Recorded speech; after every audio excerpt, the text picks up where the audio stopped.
Exploitation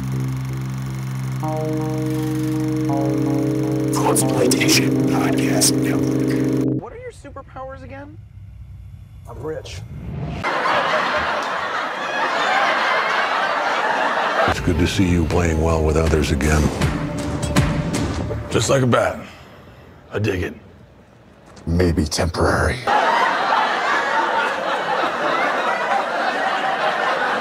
So you're fast. That feels like an oversimplification. Oh, awesome. As a bat signal, that's your... Oh, sorry. That's your signal. That means we have to go now. Yeah, that's what that means.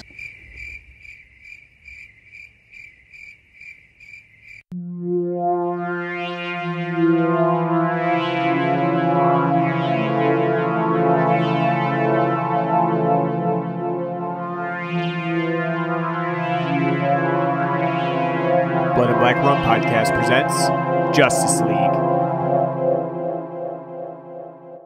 Hey guys, welcome back to the Blood and Black Rum Podcast. I'm Ryan from cultsploitation.com, and I'm joined by my co-host Martin. How's it going? Oh, pretty good. We are back on this Wednesday before Thanksgiving, at least for our U.S. listeners. Canada's already had theirs, so they don't have to give thanks tomorrow. We already did our Thanksgiving episode last week with Thanksgiving. So you can listen to that if you're really into the Thanksgiving mood. But we're moving on to this week because Justice League just released in theaters and we went out to see it. And there's no point in covering it like 3 weeks later. So skipping out on Thanksgiving coverage in order to bring you Justice League today. Now, a little note. Normally, when we go see a film, we see it in our hometown. It's a very small theater. We have a small hometown as well. And normally there's not very many people in the theater, but this time for Justice League on a Tuesday night, it was surprisingly busy. So Didn't enjoy that. You did not enjoy that? No. Yeah, it's a little bit like you going, feel like they're encroaching on your turf. Yeah, like, come on. I like going there and being like one of two people. It's a little bit more fun because then you can openly mock things if you need to. I used to be someone who never talks during a film. Like, don't talk to me, I just want to be engrossed in the movie. But now I can't help myself after going to so many movies in a row where it's like, oh, just me and like one other guy, so I can sit here and just totally shit on it or I know I'm more of a quiet watching guy for the most part. My wife hates that because she's a very talkative person during movies. So she always feels like she's watching the movie alone when she watches it with me. But I don't know. I can't help it. Even like when we did that commentary for RoboCop, it's a little bit difficult. Especially when you're in the moment. Like, and you're under pressure. Like, come up with something. Come up with something to say every single minute of the film. But for the most part, like, Well, that's easy. Like, how come this film's made? For 2 hours. Why is this film dumb? Why is Peter Weller not here? Yeah, but for the most part, I don't talk during movies, so I am slowly getting used to doing that.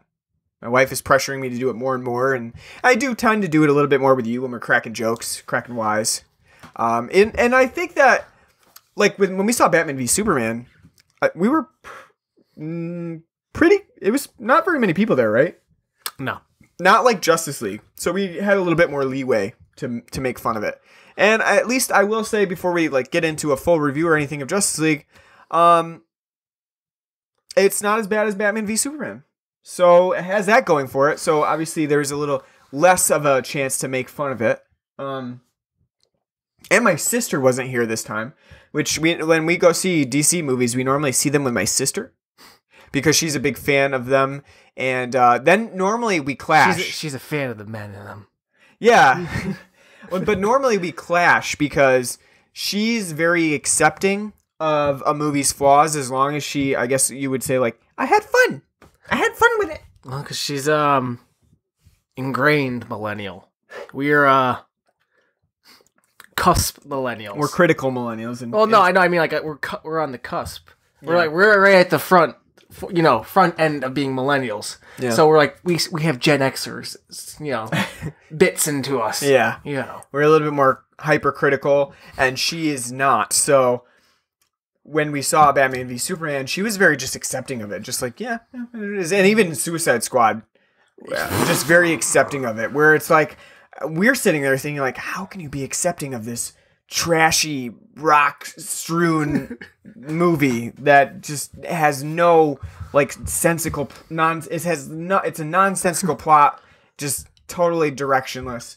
But nevertheless, no rudder on that ship. Yeah. No big muscly man, directing the guy to beat the drum, so everything's moving in rhythm and on pace.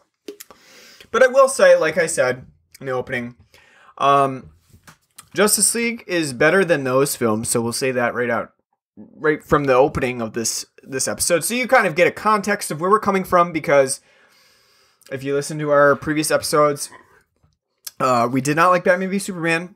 We did not like Suicide Squad, and we thought Wonder Woman was fine. Like I would say tolerable. Yeah, it was, and I think we came back and we opened the show with like, well, Wonder Woman wasn't bad, something like that, because we didn't want to like overly praise it. And I think you're being too generous too when you say we thought Batman v Superman was bad and Suicide Squad were bad. We thought they were fucking trash. Yeah, you're very softening the blow on it. Because we've beaten that horse, and it will forever be beaten. I know. But I will say, yeah, until Zack Snyder is forcibly removed from like Hollywood directing and writing, that horse needs to be beaten. Well, so yeah, I guess it does make sense in that context to say that we did hate Batman v Superman and Suicide Squad, because when we say that Justice League was not bad, that's a pretty high compliment in comparison to the other films in that, and when we say Wonder Woman was a fine movie too, it was fine. It was fine. We say that it almost makes it elevated in that sense, because like how much we did not like the other films in the series. So with that said, when we were going into Justice League, I would say like with you, because you are a pretty big fan of DC and Justice League characters and things like that, before the whole DCEU got started, you were pretty excited to have a Justice League film, right? I mean, that was something that you look forward to basically because of your knowledge of Justice League stuff, your experience with the cartoon, and just overall appreciation for that Justice League style. Yeah, as we've talked about before on previous comic book episodes, you're more of a comic guy. Yeah. You do actually read the comics. I do. Yeah. I don't, mainly because we're both canonical whores.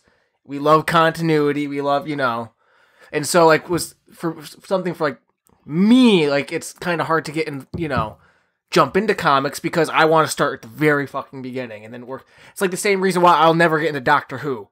I would have to start with like season 1 and then work my way all the way through. I can never just like jump. I'll just jump in on this random doctor and then, then try to figure everything out. So that's why the comics I've always stayed away from. But I do love the DC cartoons that came out in the 90s and the early 2000s with Batman the Animated Series. One of the best not just cartoons, but one of the best shows I've ever seen in my life. Still holds up today. Batman Beyond was great. The Justice League cartoon and Justice League Unlimited, fantastic. All those, cartoons are something that I really enjoy. Most of the DC movies I've enjoyed. Tim Burton's Batman and The Dark Knight, the original the first Superman, Superman 1 and 2. Even the one with Kevin Spacey as Luthor, Superman Returns, which a lot of people don't like. I actually kind of like that film. I appreciate it for what it is, but. So, and, the Injustice game, I am interested, and I do know a lot about, the DCU and the backstories. I may not read the comics, but I do look into that, because I'm interested, I like it, and I enjoy, the universe for what it is, and I've gotten to experience it different ways. Basically, essentially, the way most fans have ingested it, just kind of minus the comics. I kind of look at, the synopsis of the comics, and then... You like to keep up to date with it, but you don't really want to be embroiled in the actual, monthly or sometimes bi-weekly reading of the comics. I don't want to buy too much buy a comic, get invested in that comic, and find out if I want to figure out what's going to happen in that comic. Jump onto like 3 other side series. Yeah, you know. Yep. Very, very much how it works nowadays. Like I remember the opening of Tom King's Batman, the new series that started in 2016 for DC with Rebirth.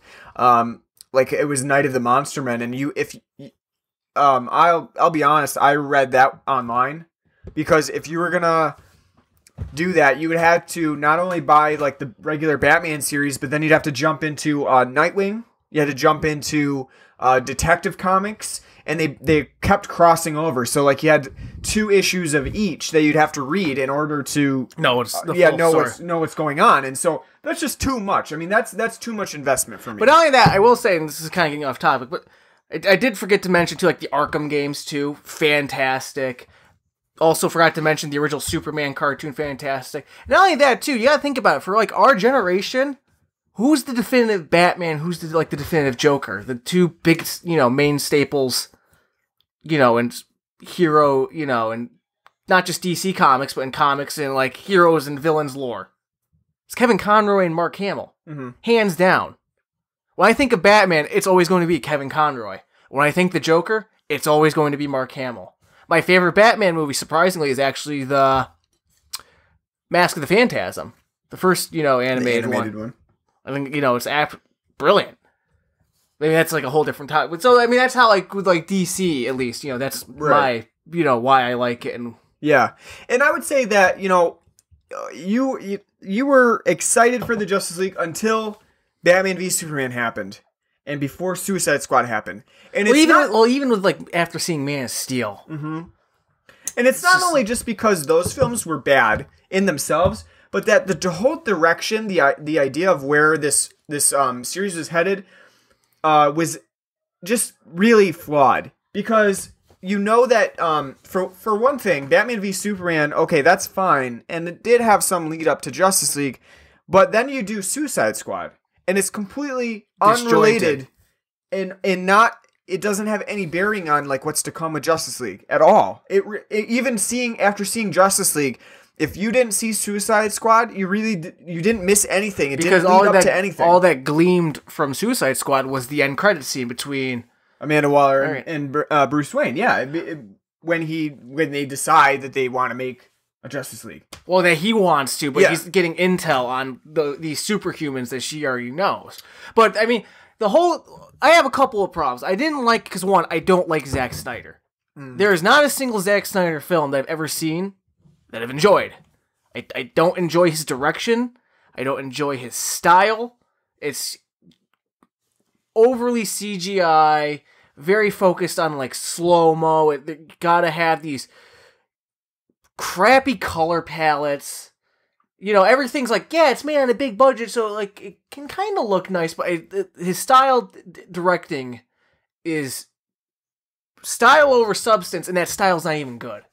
He's the Michael Bay of, the 2010s, essentially, in the later 2000s, with like 300 and all that. Like when 300 came out, people were like, this is great, this is awesome. I knew people in college thought it was like the greatest movie they've ever seen in their life. And I'm like, this is trash. How there's nothing, there's no direction behind it. It's just like, yeah, look, ooh, shit's happening, and look at all those arrows flying up close. Yeah. Ooh, war stuff. So I don't enjoy his directing style at all. You're right. To me, it's total trash. There's no subtlety to it. There's no artistry to it. It's any jackass with a fucking camera, could be like, hey, come up with it. And I think that's probably just when we went into Justice League, that's really what we were expecting, is just, another one of these drab, dreary films, and this time pulling in a couple more superheroes into one film rather than, just having Batman and Superman, and then, not knowing what to do with that.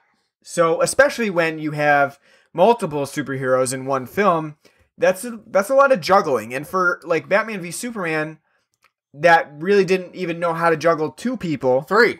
or three. Yeah, three. Well, you're right. Gal Gadot is such, is Wonder Woman, Yeah, and Batman v Superman is such a throwaway. Yeah, And then even in those Zack Snyder did not direct, but you have Suicide Squad, which really has no like understanding of how to juggle all of these different villainous characters. But I won't blame like David Ayer on so much on that, because I think it's so much like they had to kind of stick to, the Snyder's vision and style. Yeah, and granted, they went more with more levity in it because, Guardians of the Galaxy 2's doing fucking, or one at the time, is doing great, So let's, we do gotta, that. We gotta have more comedy because people were bitching about Batman v Superman. One of the criticisms was it was too brooding. It was too, wallowing in its own misery.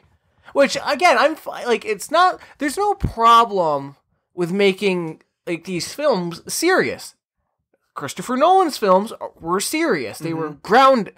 But what made them work more was, one, Nolan's a much more talented director.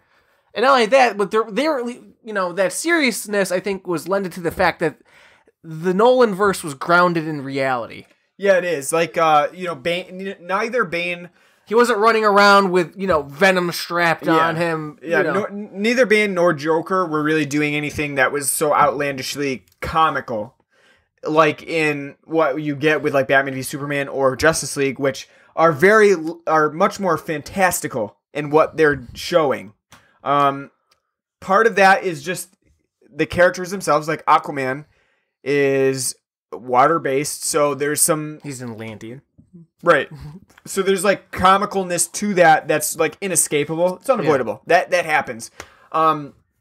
Superman himself is a fantastical character. You have to somehow show him flying and using X-ray vision and things like that. So it's less grounded in reality, and I don't care about that either, but I do think there is the ability to make those more serious films without really relying on just like overwhelmingly dark things, because I wouldn't say that even Batman v Superman was overwhelmingly dark. It was just that it didn't really understand its own characters that well. Like, it didn't understand really like what made Batman for what makes Luthor. Exactly. Yeah, it doesn't get that. So that was definitely an issue, more so for me even than like it being like a dark comic book film. I don't care about that. Like, I love Christopher Nolan's Batman movies. I think like The Dark Knight is a really great film, despite it being super dark, and that's fine. The Joker is a dark character, and it doesn't always have to be played up in such a comical fashion. So,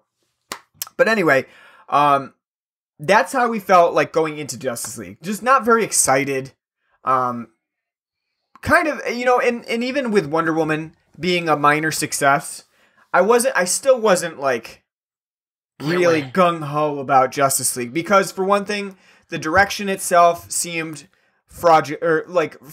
I would say that even leading up from like Wonder Woman and Batman v Superman, there wasn't really much of an Easter egg to hint at what was to come for Justice League. Not like some of the Marvel films, which end on a note where it's like, oh, okay, I see what's coming next. Like, tune in next time on Dragon Balls, Right, like that's how Marvel ends their, for the most part, ends their film. Like, oh, I see what's coming next. Like, this is obviously going to be the next result. And where, those films, Wonder Woman doesn't really end on much of a cliffhanger note.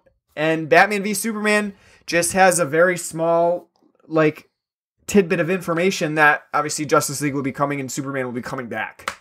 And that's it. So Grant, it's not that. I think it's what the main problem is they got to Justice League too quick, and I think the reason is because they realized they're 5 years too late on doing this whole DC cinematic universe. So instead of taking the time to flesh it out and make each story kind of build up and make sense, to get to this point, like they did with Marvel, like they did like 4 or 5 films before they got to the Avengers. Right.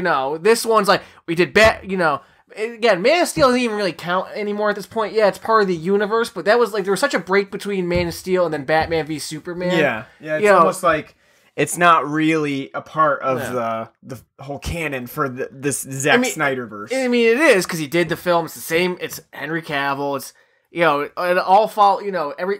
Superman picks off. Batman v Superman picks up after that because it's obviously dealing with the aftermath of Superman fighting Zod, and that's why Batman wants to kill Superman. But I mean, but still, it's like there was such a gap between the two films. It's like all right, it's not like it's not that important, Right. But the point is, like you're right. They went way too quick from Batman v Superman to Wonder Woman to Justice League, whereas in Marvel you had Iron Man, you had Thor, you had Captain America, and then the Avengers. Yeah, the main, like the few Avengers in there that weren't like, big enough, they didn't get their own movie. So Hawkeye, sorry bud, you didn't get your own movie, and not really necessary to either. But he's, yeah. I definitely, I think you're right with that. It's just that there's not a lot of lead up, and we'll talk about that in just a second here as we get into the full film. But let's take a break quick and talk about the beer that we've got on the show, because we do have a new one on here, and it's one that we really never cover. At least the style itself. The style or the brand? The style, because we have had the brand on here before. We have New Belgium on here because they have actually a new pack. Normally they don't. I never really see a lot of like actual packs from them, but this New Belgium pack seems to be like a special release for them. Well, you see excuse me. Fat Tire now everywhere. Right, yeah, it seems like they're just always putting out, Fat Tire around here. Well, ever since they got, the 2-3 years ago, they got, like, bought out or whatever. Because for the longest time, it was never something we saw. And then, when they got bought out and they went national. Now we get it all the time, but, yeah, we never used to. But we have a pack on there, and it's kind of interesting because they are... It's called the Brewers Blend Pack. Yeah, first of all, they are apparently employee owned. It says on the package. So what they did was they were. Yeah, they were. So they allowed each of their brewers to select a style that they already make, like the Fat Tire or the Citradelic, and then craft another beer that they could pair with it. The Fat Tire, it's not their normal Fat Tire. No, it's not either. It's a Belgian white instead of their amber lager. Yeah. But they allowed their brewers to kind of come up with a different one that's based off of like Trappist monk styles, like an Abbey Ale, a double, and a triple. Is there triple? Is there a triple as well? There's black Schwarz Lager. Yep. Schwarz beer. Just love saying it in German. But they got a black lager, Belgian white, the Citradelic, the sour. Yep. The Abbey, which is a double. Yep, and then the triple. And the one that we have on the show today is called the Cellar Blender. By the way, you can't see it, but Ryan's like hiccuping and like making faces like a old Tex Avery drunk cartoon. Well, it's partially because I had a bunch of pizza beforehand, so. Yeah, so did I. Probably have old man indigestion. But we have the Cellar Blender Sour Ale on here, partially because my wife likes sour beer, so she had to try it. And I was thinking of her the entire time I brought it over. And also because it's an interesting style that we don't normally have, because it's technically like a ghost. And I wanted to give it a try. It's a heavy 7.5%, and most of the Trappist beers are. I think the Abbey's an 8, and the triple's an 8.5 or a 9. Yeah, something like that. So the Cellar Blender is a sour ale particularly made up of cherries and a couple of other fruits like raspberries and cranberries. And it's been aged in wood and then basically fermented for quite a while, I'm assuming, with these various fruits. So, in a sense, it's a beer, but it's almost like winey, like a wine. Yeah, as well. I would say not the tart. I mean, wines have like a tart, like tartness. I'm no wine connoisseur because it all smells like Easter egg dye to me, but it's like pure vinegar. Yeah. But it does have like the fruity flavor of like a white wine. Yeah. Yeah, it does. It's like I got more like hints of apple, like a little bit of apple tartness. Like the first time I tried it, it tasted kind of like the tartness of it reminded me of like a hard cider, and definitely like a cherry sourness to it. Cherries come out quite a bit, and just that very tart sourness to it is really like the main two things that I get. And I will say, like, when we had it, it was pretty cold, and I did not like it as much as I do at now that it's warmed up a little bit. I think it's a little better at a warmer temperature. I feel like it's maybe just not as tart at a warmer temperature than it is when it's colder. I didn't grimace. When I drink like sour beers, I make like a.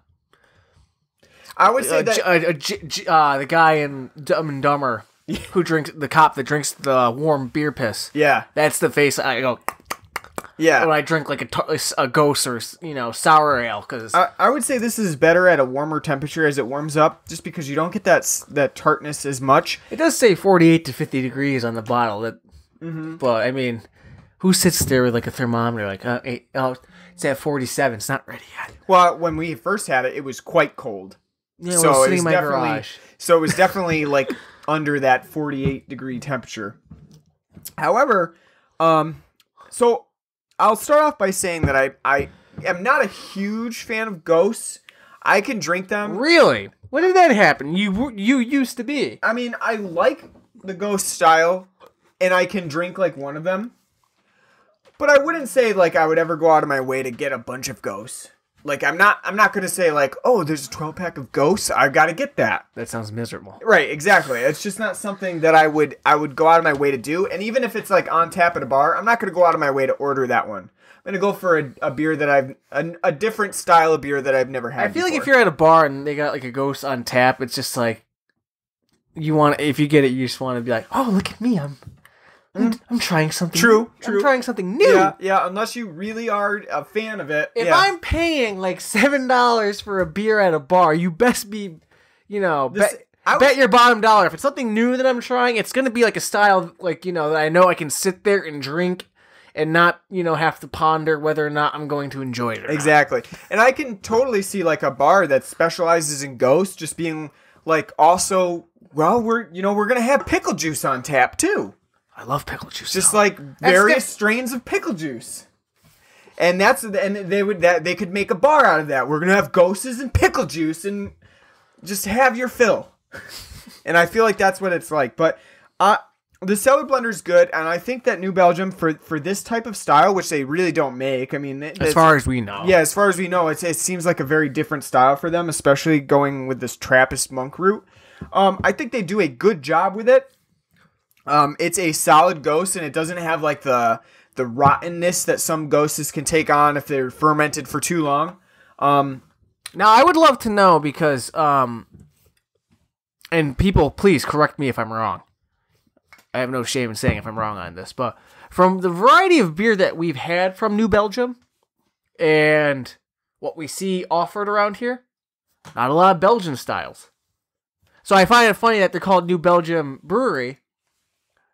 But don't really, up until this pack that we just got, never really done anything kind of based on Belgian styles. Because everything we've had has either been like their IPA or, various takes on their IPAs. Yeah, and the Fat Tire. I wouldn't say like these are Belgian style either. They are. Well, they're just more like the Triple, the Abbey. Yeah, I guess. The Belgian White. Yeah. The whole pack outside of the Citradelics of Belgian. No, that's true. I mean, the black lager could be like Belgian, German. Yeah. But an Abbey and a Triple are definitely Belgian style and a Belgian White, obviously. Yeah. We haven't had the other ones in this pack, but I would say like the Cellar blender is a good, and I should say too that each of these comes with just 2. Because there's 6 in the pack, and I would say that 2 of the Cellar blenders is more than enough. And they want you to mix them too. It comes with a little pamphlet in there and they have like 6 different mixes for you to try. Pairings of the Or two beers. pour them in a glass and mix them, like, 3/4 this and 1/4 that equals this, and it goes good with this. And the brewer that came up with that kind of has like a little blurb on why they came up with it and why they think it works such a great combination. Which I won't really, I'm not gonna do. I don't really do. It's something actually I haven't really done. Mixing beer. Yeah, I'm like not doing like a real black and tan. like a black and tan. I'm not really that big of a fan of. Mm-hmm. Yeah. Well, I will say that I can see the idea working with the Cellar blender because they want you to mix it with the citradelic, I believe. And I can see it working. I can see that being something because you're going to taper the citrusy hop flavor with the fruity sourness to it. And I think that could work. I could see that actually being a tasty brew. As a single beer for sour ale, I think it's pretty good. Like I said, it's not really my style, so I wouldn't go out of my way to have it, but I think they do a good job with it. It's a good example of a ghost style, especially if you like cherry. And I actually don't like cherry that much, so maybe that could be another reason why it's not really resonating with me. Yeah, and I would say this is probably on the sour end of what I've had of ghosts. You've had more sour than this? Yeah. I would say so. There's been a couple that we've had at Beer Fest that's made me really make faces. I think it might be just because I'm getting more used to actually drinking them. Yeah, maybe. God, I've been nursing mine. You sound like a drunk when you're like sitting there indigesting, coughing and hiccuping. Shouldn't have had all that pizza. No. All right, what do you say? Should we get into Justice League now? I guess. Go diving in like Aquaman. So, like Jason Mimosa. Mimosa. He looks like he probably drank quite a few mimosas on that film. I would say he drank something harder than that, based on how Aquaman pounds the rest of his whiskey bottle that he gets at a fucking Russian bar or wherever he is. Icelandic Nordic bar, yeah. So Justice League. As you know, Justice League incorporates more than just Batman, Superman, and Wonder Woman.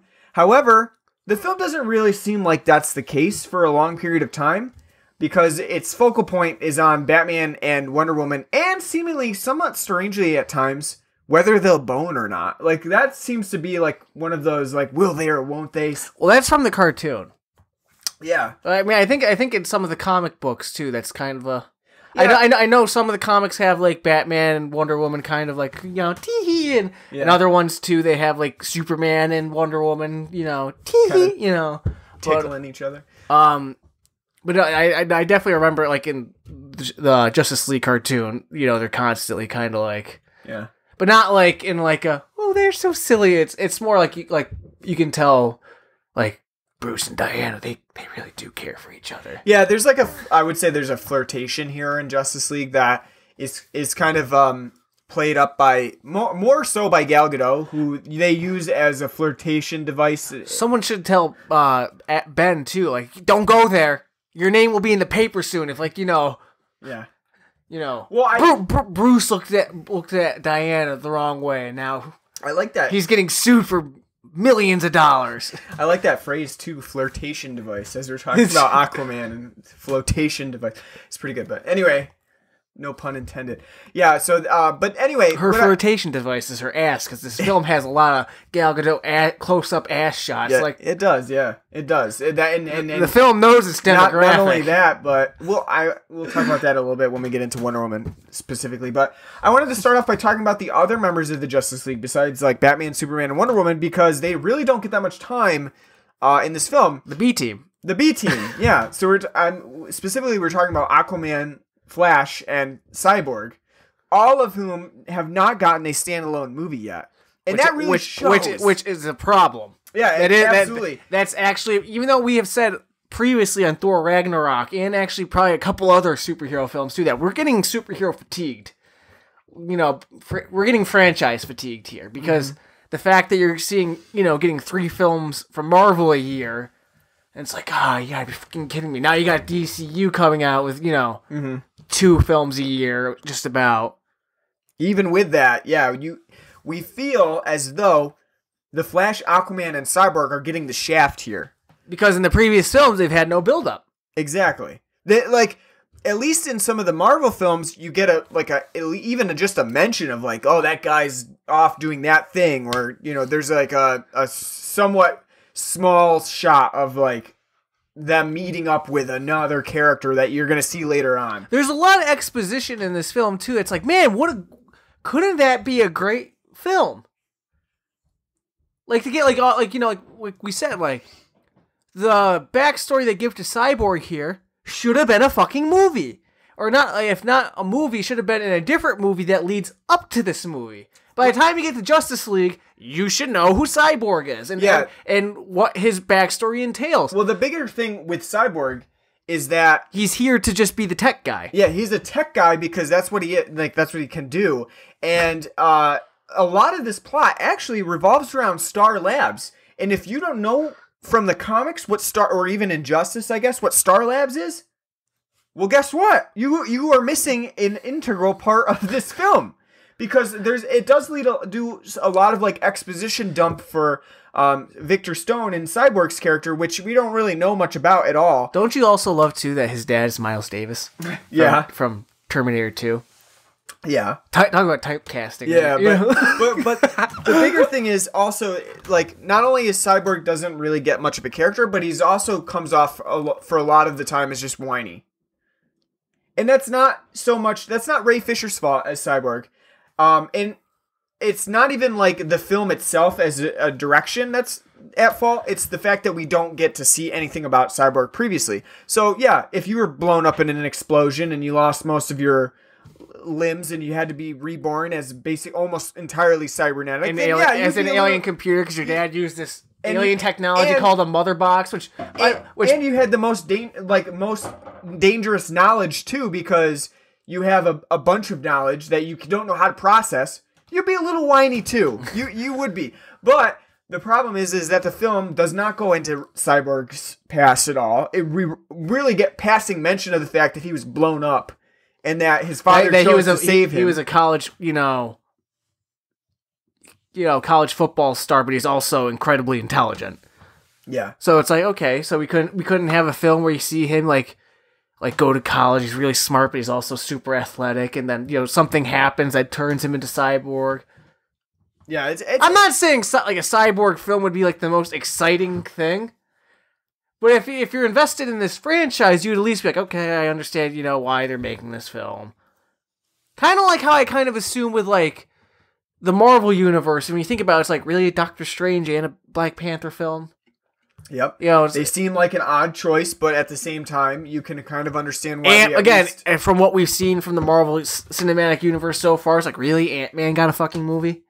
But, I could even see just with Black Panther, like you want to give him sort of a backstory before he becomes a bigger part of more of like the combination movies where you have multiple characters coming in. Now, and I don't know so much more about the Marvel as much as about the Marvel universe. So I mean, look, Doctor Strange makes sense because he's Sorcerer Supreme. He understands the mystic art. So when all that comes to play, that makes sense. Black Panther to me, doesn't. Maybe it only seems like they did it because he was in.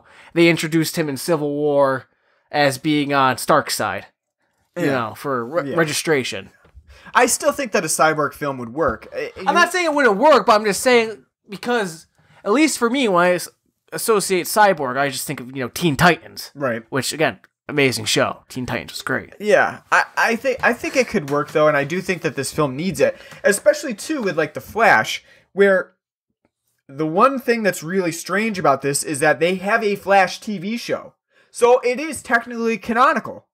So why not just pull from the Flash TV show, and that way, at least when you have those critics who say like, well, I don't know anything about Flash, it's like, well, maybe you should have watched the TV show. That gets into, I just kind of thought of it now, because I was bitching about that, but I just kind of thought of it, that gets into like the whole how we were talking about, know anything about comics, like, hey, you want to know, you got to pick up, on that, so it's like, to know more, you got to watch. But in the sense, though, I mean, it would be cool if they they did do that, if they, did tie in.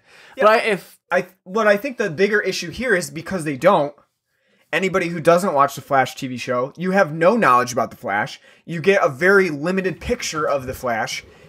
Basically, Jewish boy, moves fast. Jewish Spider-Man. Yeah, a very, very, very like piecemeal description of his power, and like a lot of it doesn't even really resonate because it's not really a big point.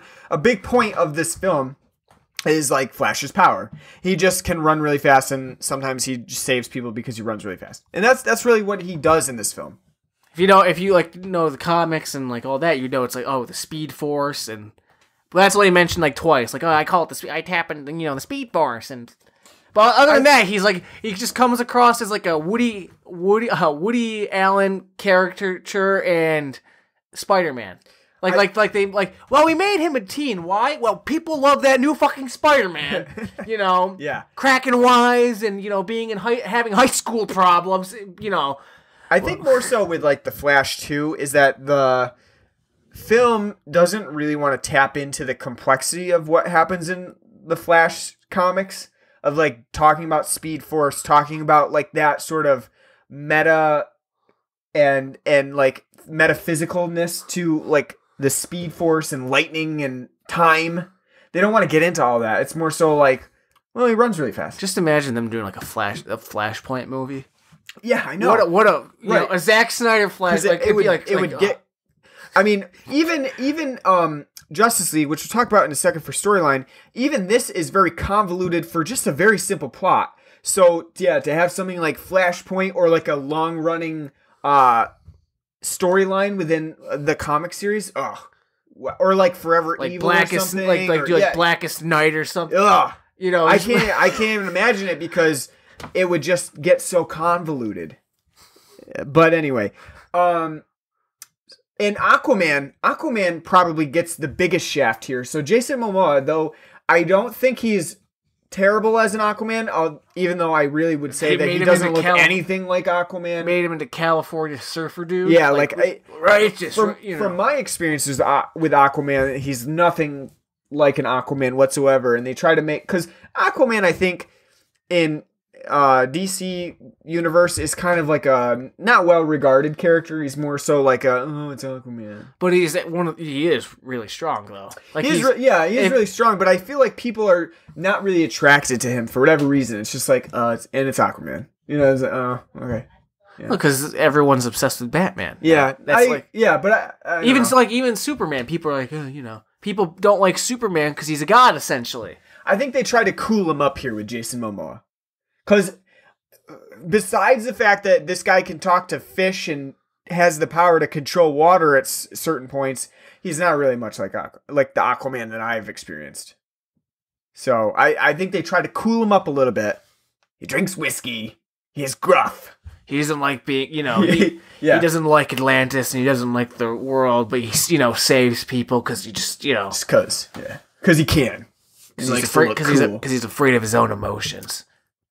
But I would say that, like, for him, he gets the least amount to do in this film. Not only is he often not on screen, because the rest of the Justice League is fighting, but Aquaman's like the guy who's like, I don't know if I want to join them or not, so I'm just going to sit out on the sidelines until they really need me. So not only that, but he also doesn't really get any time in the water. So there's only a couple scenes where we actually see him interact with water. One scene where he goes down to Atlantis, and there's an underwater fight scene, and he meets with Mera. That looks terrible. That does not look promising for an Aquaman full-length film. I saw an interview today that James Wan said the water will not look like that. Good. But anyway, and also there's only one other scene where he interacts with water, where he has to like control it to help block it so that the rest of the Justice League isn't washed away by a giant tidal wave. When they're in Star Labs fighting Steppenwolf. And so I think that's just, for this film, seems really foolish to just even have Aquaman anyway, because really what's the point of having him then? He really, some of the other characters at least, like Cyborg has his place here because he works on the IT side of things. Flash has his place because he can run really fast and save people. But Aquaman, Like, what if we replaced him with somebody else? Doesn't matter. Green Lantern. Green Lantern. Really? Martian Manhunter. Yeah. Like, it literally does not matter. Aquaman doesn't even need to be here. If you didn't have those 2 water scenes, you don't need Aquaman. Well, like I said, as I told you when you watched it, like, he's literally Goemon from Lupin the Third. He's just there to, like, show up, ex machina, some things, and then go away. Like, Goemon's shtick is he shows up, usually, if he's not with the group, he just like, if he says he's not getting involved in the plot of whatever's going on, that Lupin story, he'll show up when he's needed to cut something with his, his sword, the Zen Tetsuku that can, cut through anything. And he'll just be like, I cut something useless, and he fucks off.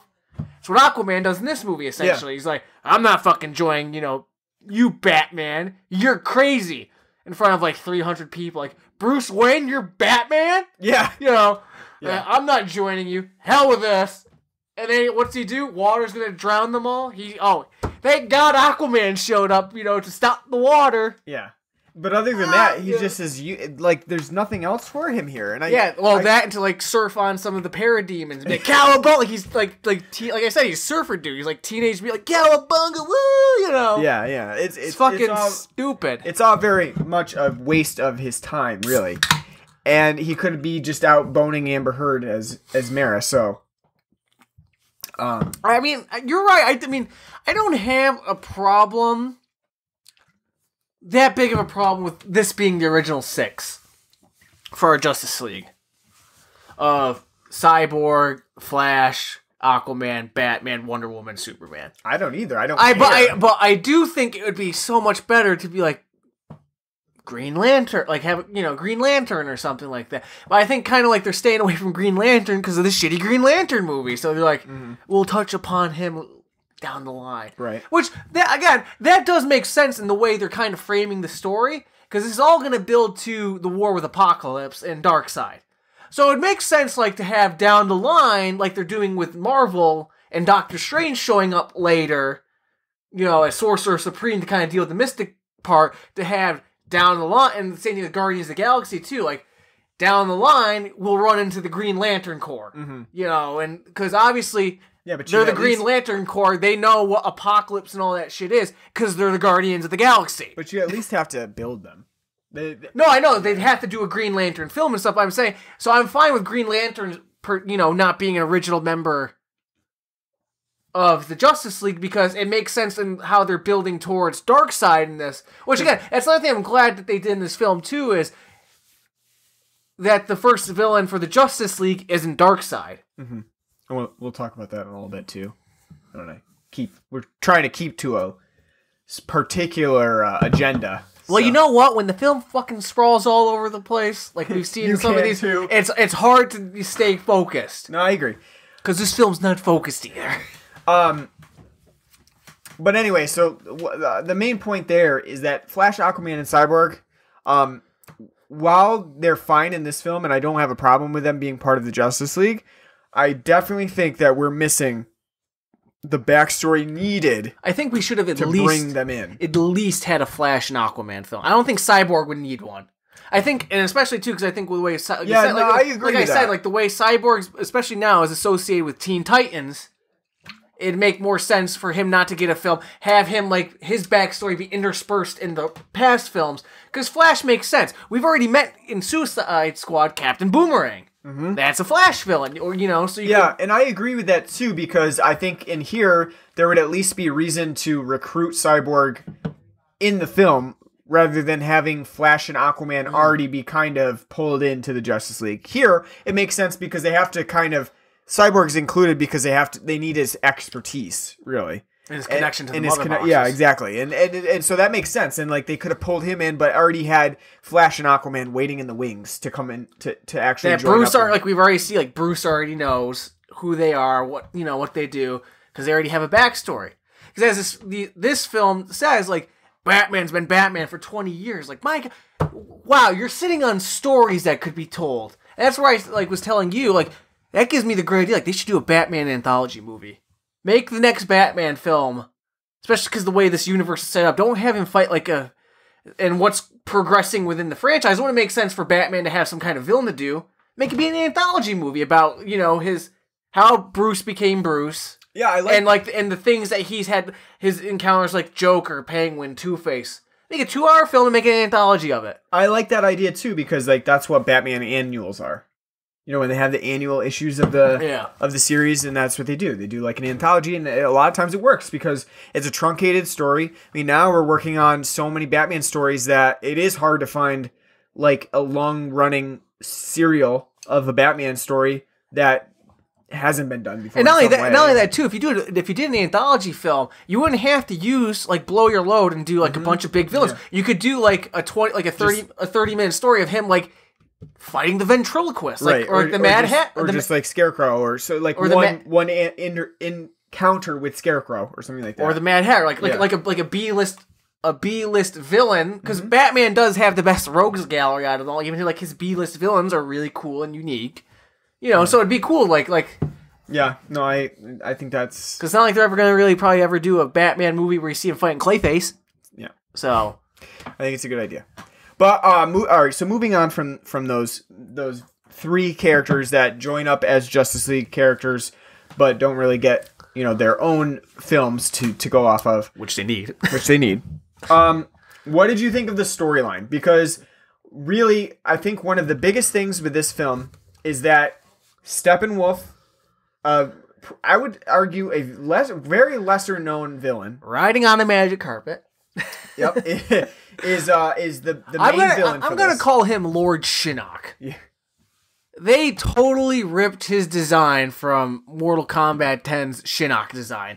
His horns, he literally looks like he's Shinnok from MK10, and which I'm fine with because Warner Brothers also owns Mortal Kombat now. You know, NetherRealm Studios is owned by Warner Brothers, so it's fine for them to rip from that. But still, it's like when you look at like Steppenwolf's, you know, design in the comics, it doesn't look like that. I mean, he does have like the horns, but it looks more like a helmet, not like a In here, he kind of looks like a fallen Luciferian goat. Yeah, like a fallen elder guy. He looks like like Shinnok. Like, I rule the Netherrealm, and I've been waiting forever to conquer Earthrealm from you meddling kids. Yeah, I would say that I think Steppenwolf's an odd choice just because he's not very well known, for one thing. But I think it makes sense in this fact that we're building up to Darkseid in Apocalypse, because he is kind of like one of those characters from that storyline. But at the same time, it's an odd choice for a main bad for this film, I think. It's not really something that, especially with something like Justice League, where you're kind of expecting it to go a little bit bigger than even your normal, like, you know... Yeah, but who would they do? Grodd? I don't know. I mean, as much as I would love to see a Justice League movie where they're fighting Gorilla Grodd, you know, it's... I don't know. I mean... I don't think they'd have the balls to do that. I just don't think that, like, after seeing this film and seeing the MacGuffin of the mother boxes, having to track down all 3 of the mother boxes for no other really reason than to just join them together into the unity that doesn't ever come about. Which we'll talk. I'll save that for. But I think other than that, there's not. I would say that Steppenwolf adds very little stakes to this film. He doesn't really seem like he's not a memorable bad guy. He doesn't have a good design. I'm sorry, but I really think that the design for Steppenwolf is terrible. It's all CGI because Ciaran Hinds is only credited with the voice of Steppenwolf. So it's all a CGI display, and it's really not good. What else has he been in? I'm not sure.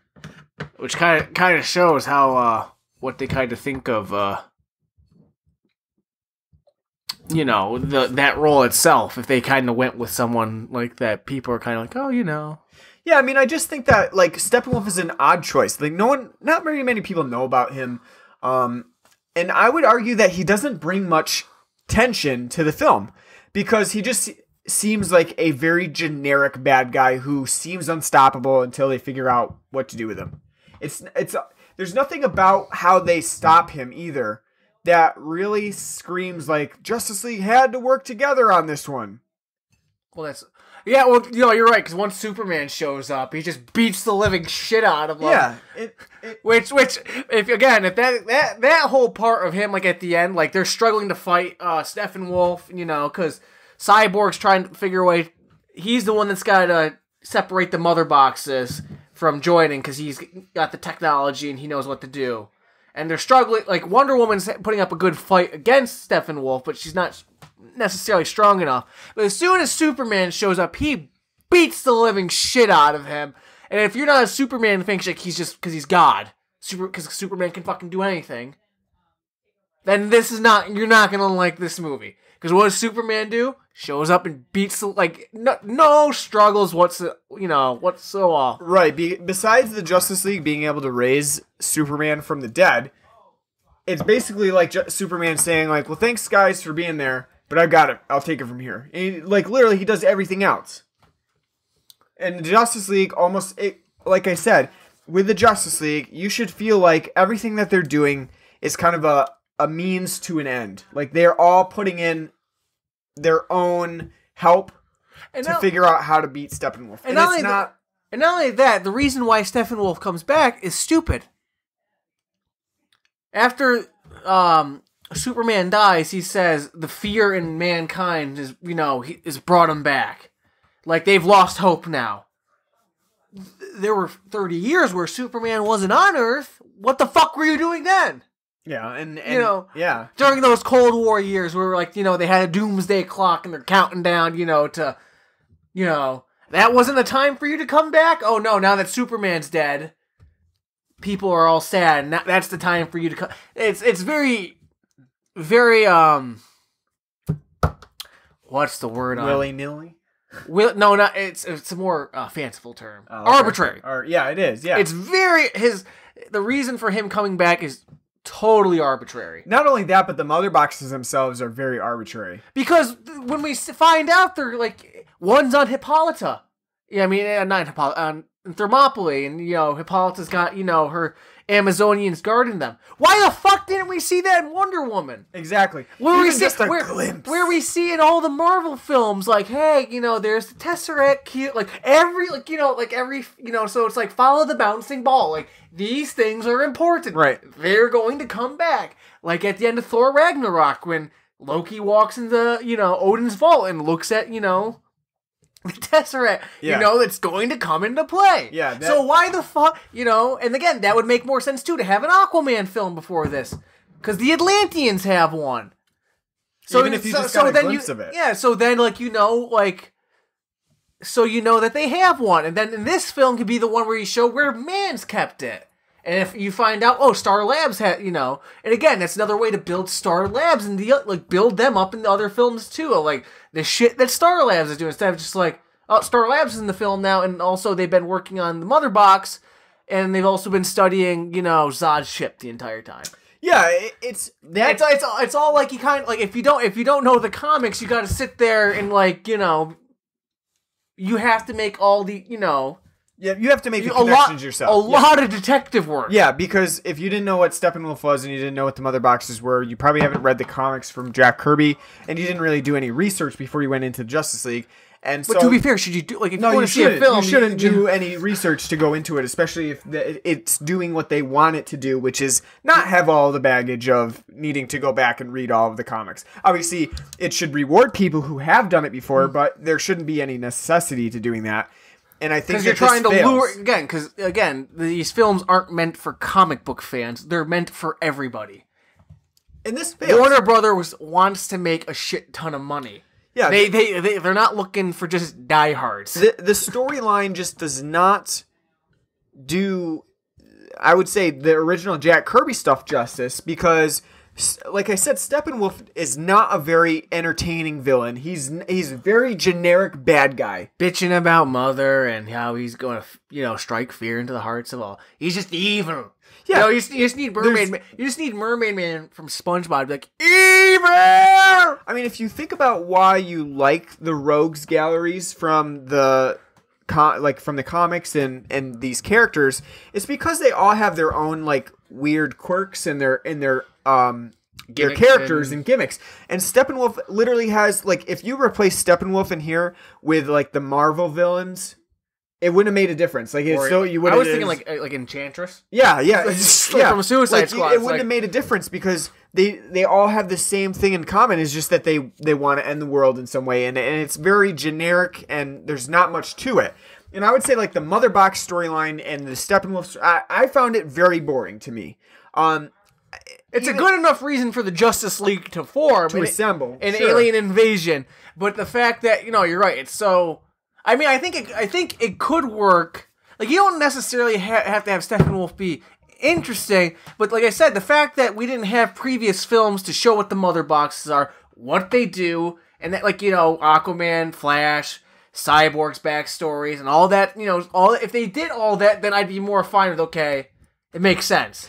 Because then, like, you would get, like, an end credit scene, like, Darkseid's, like, sending, like, now, like at the end of Batman v Superman, like he's sending, Steppenwolf to go and attack Right, Earth. yeah. You would get something like that. Yeah, Now, here it's because they didn't they didn't plan it out enough and think it through enough. It's all just jumbled together. So that's Yeah. why things have to be expository dumped for you to, like, try to make the universe seem fleshed out. That's why we have to hear, well, I've been Batman for 20 years. And it's not like, fighting them exploding penguins now, is it? Like, it's like show, not tell. Yeah, and I think, like, with Steppenwolf 2, you just have, like, a lot of stuff happening. Like, they're just parademons now, just because. I thought at first when that first parademon showed, I'm like, is this supposed to be Killer Moth? Yeah, Yeah. right? Doesn't it, like, kind of look like Killer Moth in some ways? Yeah, yeah. But I just really didn't, and even Steppenwolf's presence is not, like, it's not really felt a lot of the time. He just shows up conveniently sometimes when there's a Mother Box, and then you get the early sense that he's kind of a bad guy, like when he's killing a bunch of people. Those damn Amazonians. Yeah, the Amazonians, and he goes to Atlantis and stuff like that. But you don't. I wouldn't say that you ever really feel like he's too big of a force for them to handle. Which, by the way, I think they spent more time showing the Amazonian battle because we've had a Wonder Woman film. I think the reason why he's in Atlantis for 5 seconds is haven't had that Aquaman film yet. Exactly. Yeah. So we don't know exactly what it should look like. Yep, I agree. And they do spend a lot of time with the Amazonians rather than, and with that said too, I like that scene. I thought it was probably one of the better scenes in this film of, like a war scene and trying to figure out, and that is partially, like you said, because we've already gotten Wonder Woman, so it's kind of been established. It was done previously. But it's kind of funny too that, like, they do all of that work and it's like for nothing. It's like just totally for nothing. All those cool moves, like fucking lassoing the box and like, throwing it to a- another woman, and then they shoot an arrow it on over. a horseback. Yeah, and and it's like, and then the Amazon dies because a horse fell on her. That also made me laugh. It was just like, really? Really? They did all this shit? And then a horse falls on her? And she's like, I can't make it. It's like, the fucking horse is, like... You should be able to lift it up with, like, yeah, a pinky. exactly. Yeah. No, that's funny. I've seen online people are bitching about the Amazonians' outfits in this film. Why? Aren't they pretty much the same as what they I were don't in see Wonder that's. Woman? I don't remember, and because I didn't care. What Yeah, that whole fight scene looks like 300. What did you expect? Who is directing this film Right, again? Right. Yeah. That's not a Joss Whedon part. Sorry. No. No, it's not. No. All right. So, yeah, anything else that you want to add about the storyline, though? Because I feel like besides, Steppenwolf is really a minor part of this film in comparison to raising Superman from the dead, right? Because while I would argue that they should really feel the need to raise Superman from the dead, because we don't really get that sense that, like, Steppenwolf is so hard to beat that they have to bring Superman in. See, now that I think about it too, this is why they should have probably saved like maybe Doomsday for this film. It would make more sense. It was like, we need Superman, Yeah. right? In this film, You didn't need Batman v Superman. The whole premise in enjoyment in Batman v Superman is supposed to be it's Batman fucking versus Superman. Yeah. ding ding, ding ding, let's go, and you can have Luthor meddling in the background. You don't need him rising creating doomsday. Yeah, I feel like doomsday would have been better because it would have made sense why Superman need to be there. And in this, you just don't get that impetus. Like Superman has to help out because Wonder Woman is practically invincible too. Like why can't Wonder Woman just do what Superman does? Because she's a woman. But I'm just saying, like in general, it just seems weird that they had to have Superman back for Steppenwolf of all villains. But that leads us to actually talking about Superman coming back, because for the most part he's absent from Justice League, which makes sense because he's dead. But the one thing that does bring him back is love. It's amazing, right? They should have played Huey Lewis and the News' as Power of Love. Or love will bring us together. Catman and Tennille. Yeah. No, but so that's the funny thing about this film too, is that the Mother Box can raise Superman from the dead, so that we do that. But Superman comes back, and he's not right. He's not right in the head. He just thinks everybody's a threat. He's like a robot that's gone into like security mode. It reminded me of Iron Giant, where the Iron Giant comes. Yeah, when he gets the dent knocked out of his head and he goes back to his original state of being a weapon and fucking destroying everything. Yeah, that's Superman in this. Yeah.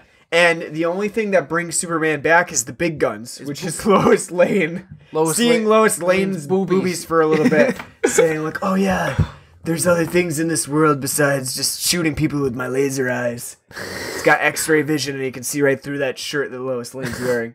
Which, by the way, how dare she get third billing on this movie? She's in it for 5 minutes. One scene talking to Martha. Joking about how thirsty she is. Yeah. And I'm just writing fluff pieces now, and it's okay, Yeah.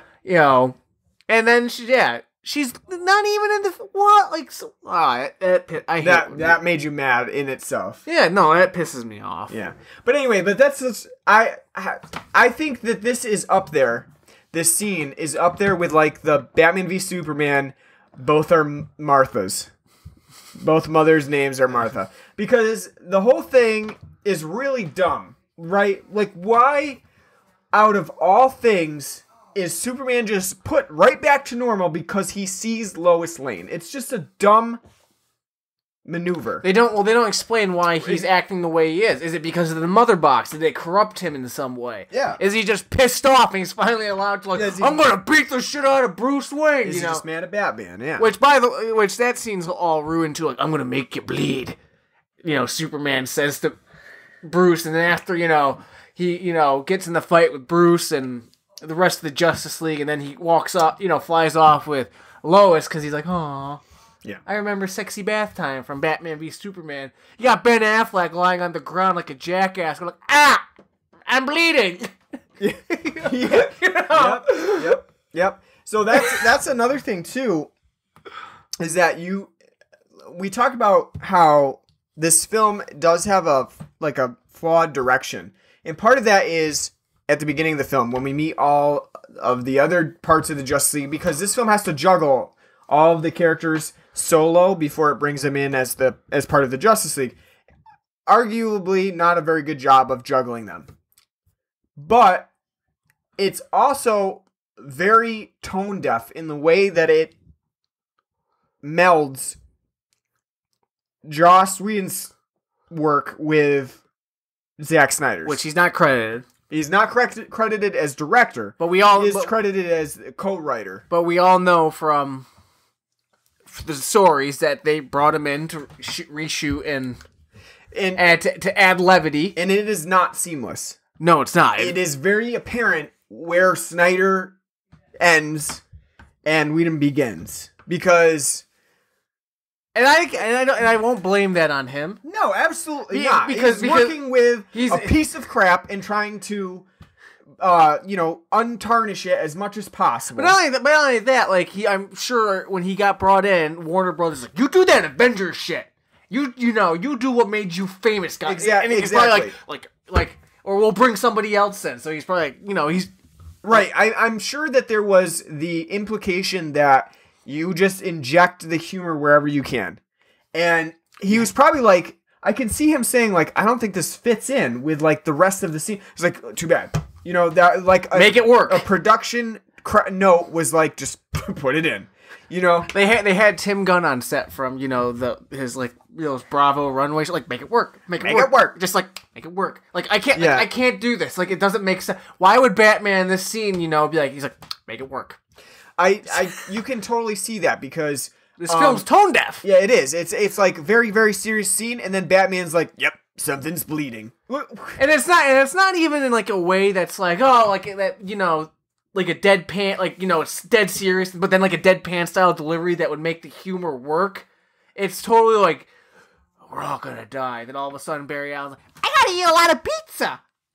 Yeah, right, right, yeah. And it's like, Yeah.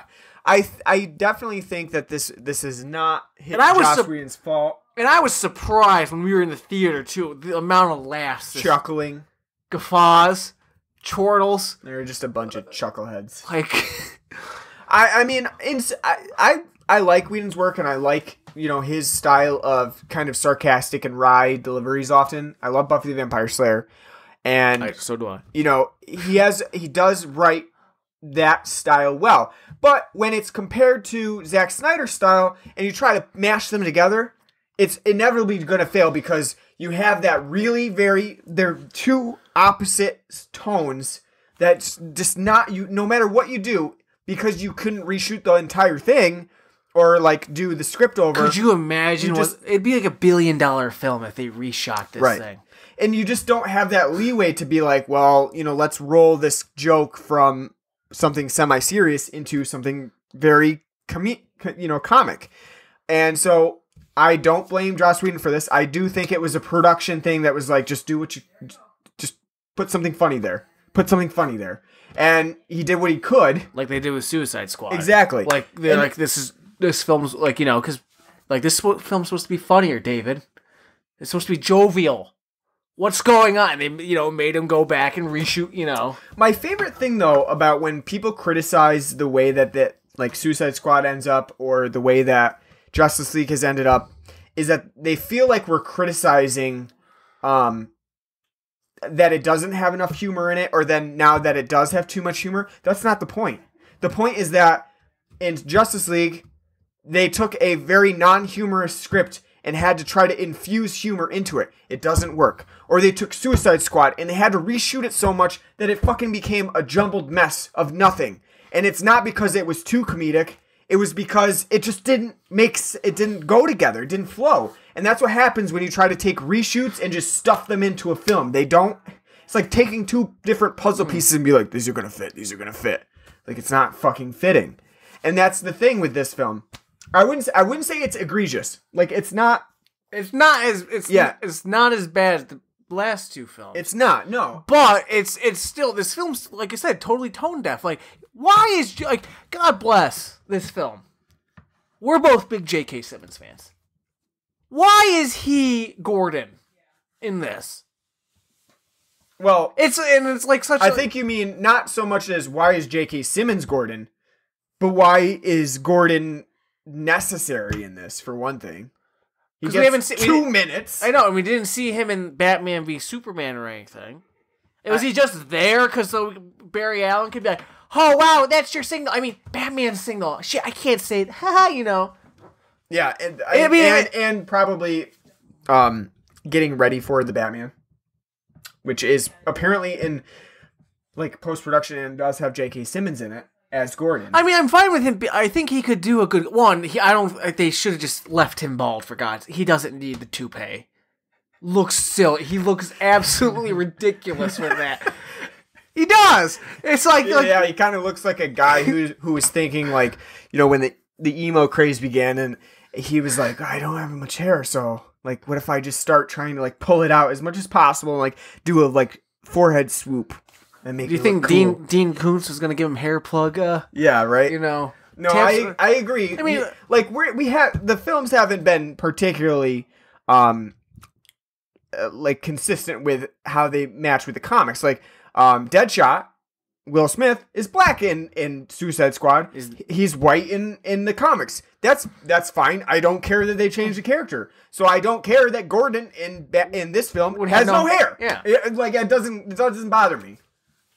But I mean, like you said, I think he could, do a good job. I mean, but when you just watch this film, like his appearance in it is unnecessary, and then how they utilize them is, and like how Batman interacts with them, it's like totally tone deaf. And that's where I get, we get back to the whole point where they like reference like he's been Batman for 20 years. And like, oh, when he like we see the bruise on Batman's back, and he's like, Wonder Woman's like, you can't do this forever. And he's like, I can't do this now. Like that would be like, again, it would be great to see an anthology film of like how Batman's becoming like, because they do have the Dark Knight Batman which we both don't like. I hate Frank Miller's Dark Knight bat suit design. It looks like fucking trash. At least especially in this film, yeah. Even in the comic, I don't like it. I think the whole I hate the giant bat logo. I think it looks fucking tacky as shit. However, that being said, if that's the kind of the direction they're going for, because again, Zack Snyder has worked with Frank Miller with like the Sin City style and stuff like that. If they did want to do a Dark Knight film down the road, it would make sense. From the perspective of this is because it's an older Batman, but it's like we haven't seen any of that.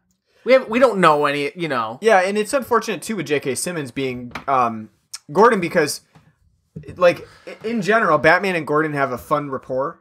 Like they clash because obviously Batman is a vigilante and Gordon is the police officer. Yeah, like the structured police presence. So they clash. But they do have a fun rapport. They should, especially now that it's been 20 fucking years. Yeah, even though Bruce Wayne and Batman tend to be serious, even in their moments, they still have a rapport. And so none of that comes out, especially in Justice League they try when because you see J.K. Well, they try in the one line where J.K. Simmons is like, "I thought you didn't play nice with others," and Batman's like, "I am now," and then Aquaman shows up like, "Batsuit, I dig it."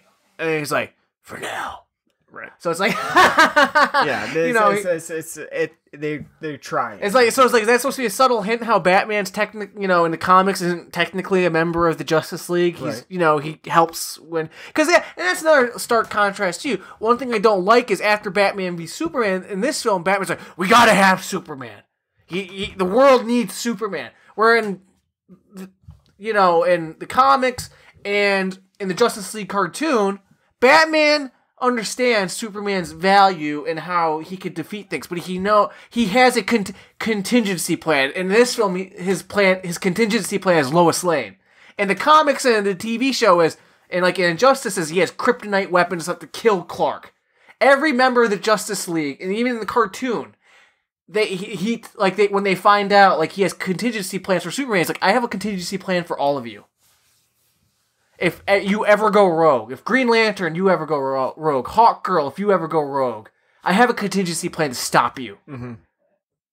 And that pisses them all off, and that's why he's an associate member. And they're like, well, it's your plan for, if you ever go rogue, Bruce.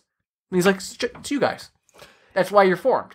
And what I'm saying is, you don't get that sense in, this film. Any of that kind of, building to that. Yeah. And I don't think down the line they'll really do a good job of that either. And I don't think too. I think they make Batman in this film to be the weakest for sure. Because he's not superhuman, right? He's got a tarantula tank. But I mean, I think they definitely make him to be the weakest, and I don't know if it's a good thing. I mean, you don't want him to see in this. I feel like he seems super weak. He's barely doing anything. He's like, well, I can shoot my batarang. He can only use a rifle. Yeah, rifle. Other than that, he's getting his ass kicked. Yeah. It's not a good look for Batman for sure. It's like he's out of his league in this one. Not only that, the Flash's excuse too for not fighting until the end is I never fought. I just trip people. It's like you move at the speed of light. What do you mean you can't while you're running around punch somebody? Well, I do like the fact that if you're running that fast and you punch somebody, it's gonna I do like the fact that he only overcomes that because he actually gets in a fight with Superman, who can match his speed pretty much. So he's like, oh shit, and so after that, it's like, what kind of threat is there if nobody else can match your speed? Like, I guess you're okay. You'll be okay by just throwing a punch and then running away. But we gotta move on a little bit. One of the other things that I have written on is Wonder Woman as cool as other reviewers say she is. No. Because apparently everybody thinks that Wonder Woman and Gal Gadot is a highlight in Justice League. I mean, she is a highlight because she sticks to her character from I think from the film. I think the biggest thing is that they're seeing her as a consistent character from Wonder Woman to Justice League. And that makes sense. And I guess in that sense, yes, that's great. But that also showcases the failure on the other side of what Justice League does. Is, first of all, they made Batman a fucking annoying character because of Batman v Superman, so that's not good. Superman's very rarely in this anyway, so he doesn't really get a chance. And then Flash, Cyborg, and Aquaman, we don't really know. So it shows more so that there's a lot of flaws rather than that Wonder Woman is the highlight. Just the fact that there's some consistency. It's like, yes! Right, we exactly, got something. Exactly, yeah, they stuck to something. And I also think they went on the Sea Destroyer, like, with like Bush going, we got him, and mission accomplished. Banners dropping after 3 months in Iraq. That's what they're doing. I think that more so just stems from the fact that, like, first of all, Wonder Woman was fairly successful for a DC film, so translating it to Justice League also works. And I think that's it. That's it. I mean, I would say that, like, I'm not saying I think Gal Gadot's bad or that I think Wonder Woman's bad. Although I do think Wonder Woman is a little bit annoying in this film because it doesn't really make sense that she would not be open to trying to get Superman back. I think that's kind of a weird. Well, not only that, and like for 100 years after helping stop, Rocky and Bullwinkle's arch nemesis is in Wonder Woman. She's like, I haven't done anything since. Yeah. Which that is a good point that Bruce brings up. He's like, don't give me your shit, Diana, about, being counterintuitive. You haven't, what have you done the past 100 years? You're on the same level as, Clark, and what have you done? You've done nothing. Art restoration. Yeah, So, and wearing skin-tight white dresses and strappy, low-cut. But her hair's pulled back, so that's how you know she's a ice-cold cunt. Joke, people. Yeah. I felt the room go cold. No. Yeah, but I just think that, like, we're being a little too lenient on Wonder Woman here as a. Her costume looks good. Yeah, I mean, it's fine. It's I'm just saying that because I don't like Supermans. I don't like Batmans. I don't like Batmans. I don't like Flashes. The Flashes is terrible. And I think Cyborg's is bad, but that makes sense because he's CGI. Still, well, no, but it's because he's still kind of new too. Like, he's newly designed, so at the end we do see his new full form. But so that makes sense a little bit. And then Steppenwolf, bad design.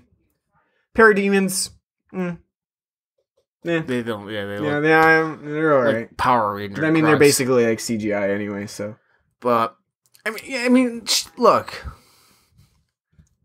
I think she does a fine job. Like I said, like I don't think it's anything. Oh my god! Like, you'll be if you watch this movie, you'll be blown away by Gal Gadot's Wonder Woman. Right? You'll be like, okay, I know. Yeah, I mean, she did great. She did a good job, and I would. That's it. I mean. And I would say the same thing. I'm not saying like that's a slight on Gal Gadot, but I would say the same thing for Ben Affleck. Like, in this film, as Batman, I would say he's fine. He's a step down from Batman. Yeah, I don't think this felt like, again, like, I do think Ben Affleck could, if he was given the right material, the right direction, and like the right, like, if they would just let him write his own goddamn Batman movie. He could be, look, if you put him, like, in the Nolanverse, I think he could do just as good of a job, if not better, than Christian Bale. I think, that he would be perfect for that. And kind of that tone. I don't think this iteration of the DCU fits, what he's doing. And the fact that, especially in this film, like, he's part Kraken wise and part, Yeah. And it's not like good Kraken wise. He gets his ass beat, like, I'm bleeding. Or like, what's your superpower? Then like, you know, the Paul's like, I'm rich. Yeah. Which again, it's like, you know, like, yeah, that was done for the trailer.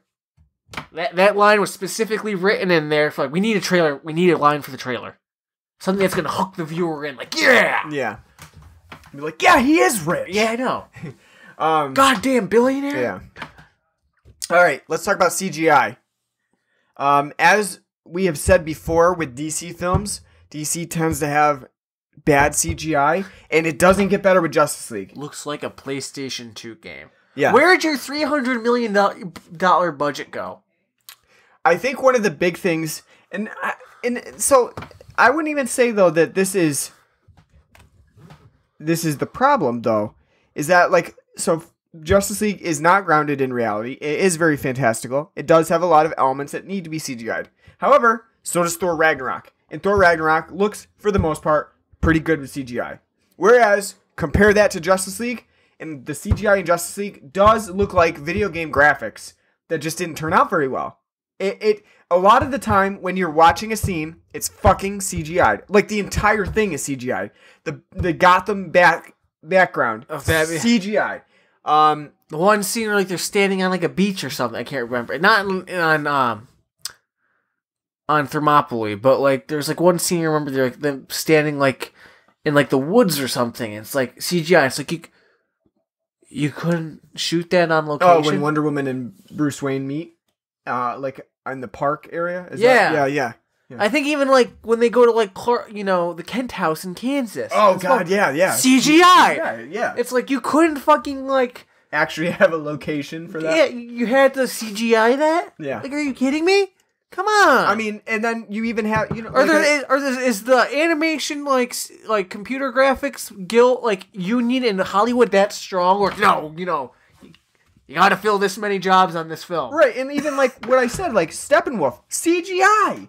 Not even necessary CGI. Steppenwolf could easily just have been a guy in a costume. It's not even necessary to have him be completely CGI. It's just stupid. So you have all of that, and it's just very much, I would say it's just not good. It just doesn't look good.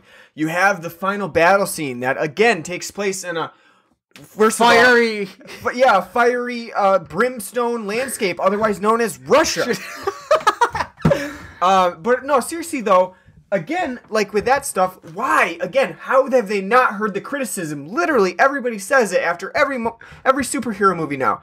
Everything takes place in a goddamn dark and dingy firescape. Which is one of the nice things about Thor Ragnarok. It was a sunny fight scene on a bridge over water. Yeah. It's just like, why did they not take that into consideration and like be like, maybe we shouldn't do a fiery scene at the end of the film where it looks apocalyptic. Maybe we could do something a little bit more colorful for that. It just, why? Speaking of Russia, why did we have to have like that whimsical story of those Russian saving just like one Russian family who is apparently the only Russian family that lives in that area. Besides, there were others. Besides a apartment complex that Superman saves. Yeah, which that is actually fun. I did think that was actually funny. Of like the Flash saves like that one family in their truck, and then you see Superman flying carrying an apartment building full of families. That is funny because that's something like okay, but I mean still like so it's like. It's like that's a Zack Snyder 101 trope to like interject like an emotional side note that's not even like emotional. It's like I don't give a shit about like this. Oh, just because there's kids there, I don't fucking care. Yeah, so sorry. Yeah, it does seem very superficial because it's almost like a trope for Superman to be like whip his head around and be like civilians. I know. The mother boxes are about to unite and like lead Apocalypse into invading. Earth. What? They're like civilians. He just flies off. Yeah, Superman just flies off. It's like a trope, and it's not even a good one. It's just a stupid way to extend the fight scene with Steppenwolf and millions apparently of parademons, and it just is no. That whole Russian aspect of it is really weird and unnecessary. It didn't need to take place in Russia. It didn't need to take place with any civilian. I don't know. Because who cares if the Unity unites in Russia or in any other area? A barren landscape in the desert. The result is still the same. You fucking brought in Apocalypse and now the world is doomed. It doesn't matter if it happened and that truckload of people are there. I don't know. All right, how about the Danny Elfman score? Which Danny Elfman scores the full thing, and he tries to incorporate like a lot of different types of scores to kind of match with the rest, like the Justice League. I'll say it doesn't sound like a Danny Elfman score. Yeah. I think for the most part, it's a very bland score. It's not like when we saw Thor Ragnarok, where you're like, yep, that's Mark Mothersbaugh dithering away on, on unique synths and instruments. I would say for the most part, like this Danny Elfman score is just like, it's one of those superhero films where you constantly have a score. Like you have one of those like low running like dun, dun, dun, dun, dun, dun, dun, dun, dun, dun, and it doesn't really jump out at you. The only thing that really does jump out at you is the Batman throwback theme, which you get from the Tim Burton Batman film, and it's noticeable. But other than that, and the Wonder Woman score that they bring back from the actual Wonder Woman film, but other than that, I would say like this is a very non-imposing score, and for something with Danny Elfman, yeah, I would agree that it's not one of his finest not works. One of his finer works. And again, that partially may be production meddling. Of being like, you need to get these scores in. Like, I'm sure there was a note that was like, get the Wonder Woman score in there. I will say, I'm glad though they didn't use.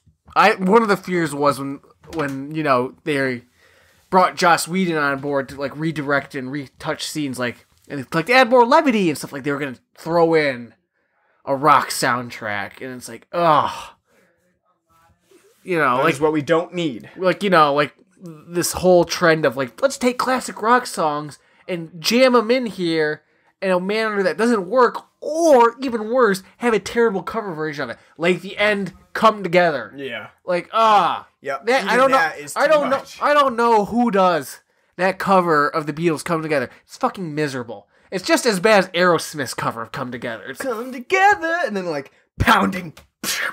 Like I said, I would have loved it if the film ended because I do like the ending of this film, where they're buying a new mansion and they're talking about how they want to assemble the Hall of Justice. Because Bruce is like, we need a table, a big table, at least to fit 6. And then Wonder Woman's like, no, or more if they want to come. Because at least that shows that they have some sort of idea. They know there's others where they want to go. And not only that, but they know, and like that's where I think having those like an Aquaman film and Flash film would make more sense to introduce that, like the fact that there are more superhumans and like super beings, like that, which could lead to eventually like Martian Manhunter joining, who's an original member of the Justice League, and like Hawkgirl and the Green Lantern Corps, and so on and so forth, and like could lead to that.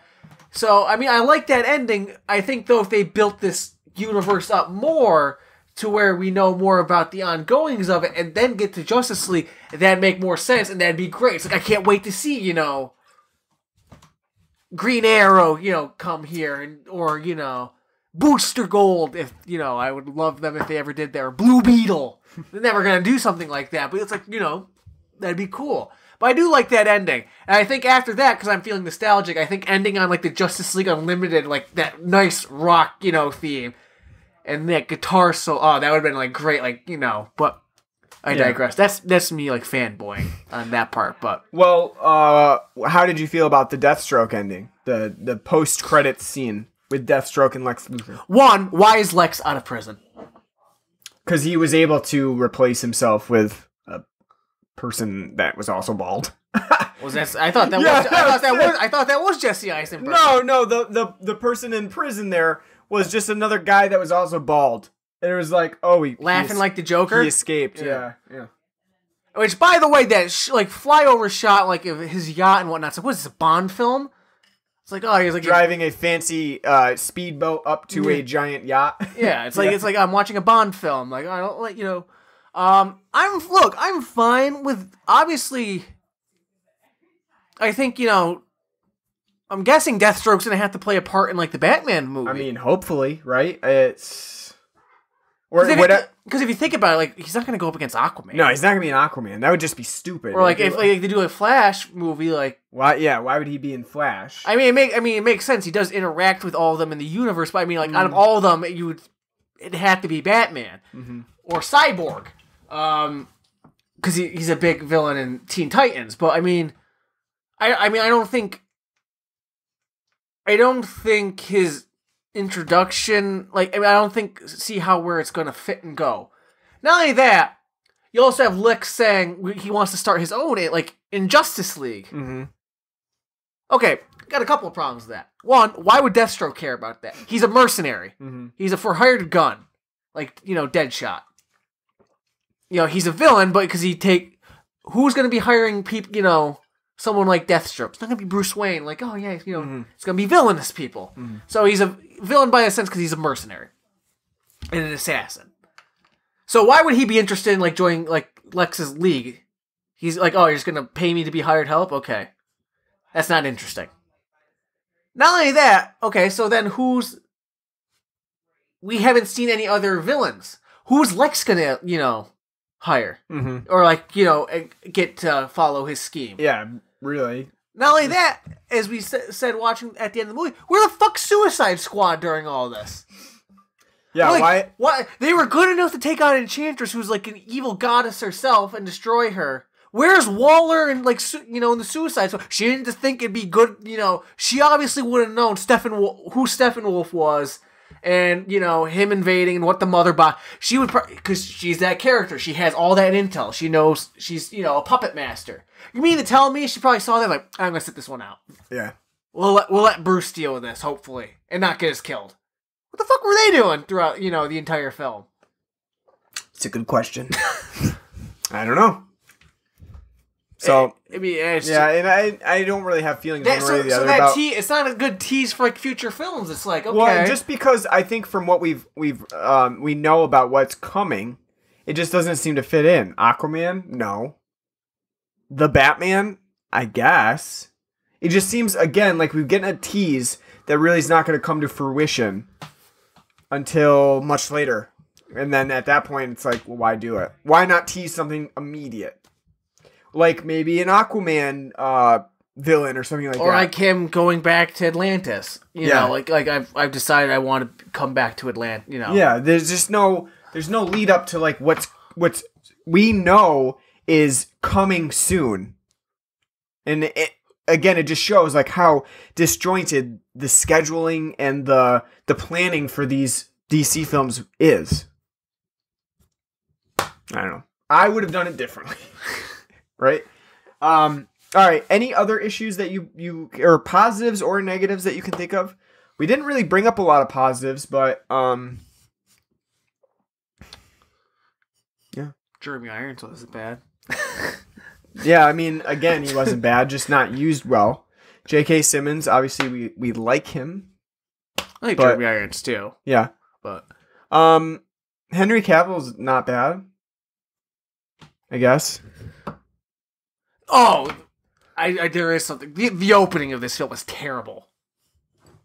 The whole like iPhone shot of like Superman, like the kids interviewing Superman. It feels very it's disconnected. Again, tone deaf. It's totally disjointed from like you're just supposed. And then like how it breaks into like the Justice League credit after that. It's like what the fuck's the bearing on this? Is it supposed to signify how people love Superman? It's supposed to. Yeah, it's because people, if you remember, people didn't love Superman, after the fight with Zod. That's why we had Batman v Superman. The whole argument was, for the most part, everybody was turning against Superman because he was a god and they couldn't combat his power and they wanted to reel it in. So when was this shot? I think it's supposed to show that, and it's also supposed to be telling of his inability to answer the question about how he feels about Earth. Because, like, at that point, he doesn't answer the question and goes right into Justice League.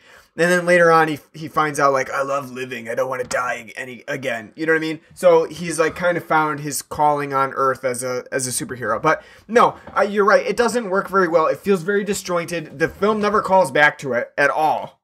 So, yeah, it's And so that's one of the things I can't remember if I brought it up or not, but I also don't like how Batman does such a 180 on his feelings on Superman. Yeah, you did. You said that. Yep. I think I'm all out. I pretty much mentioned everything that I had to say about it. So, not only that too, when I think about it now, I think wouldn't you want to form the Justice League first before you got into Batman v Superman?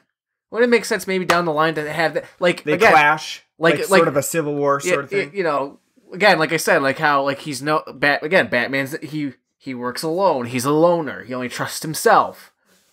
You know, so it'd make more sense like down the line for him to break away from the Justice League because he's maybe like the way things Clark's doing he doesn't like and how he handling things and then that would make sense to have him be like just only a partial member of the Justice League after that. Yeah. I don't know. Whatever. What do we know? All right, let's give it a rating on a scale of 1 to 10 of J.K. Simmons' toupees. What would you give Justice League? Give it a 6. I agree. We talked about this yesterday, and I think it's a very middle of the road 6. You know, it's not terrible. It's not great. Thank God it's only 2 hours long. Any more than that, and I would have been out for sure. But I think like it's a 6 because it's middle of the road, but it's not terrible. It's watchable.